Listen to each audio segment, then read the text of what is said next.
Ветер.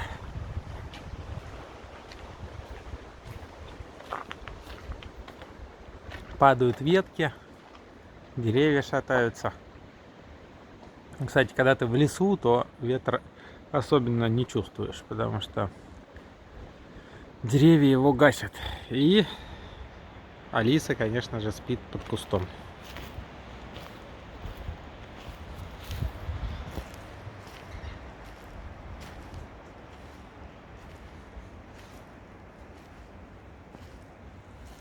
Ой, даже не пищит. Здрасте.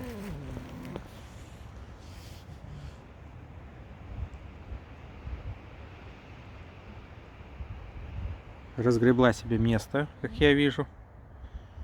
Тут вот ветки. Что такое? Что ты скрипишь? Нет, не трогать.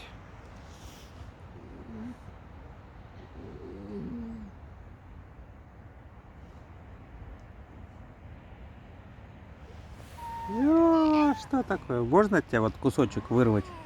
Вот так. Во. Это зачем тебе? А? Потихоньку.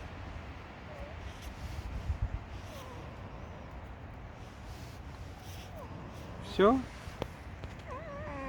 Будешь спать? Ну давай, хорошо.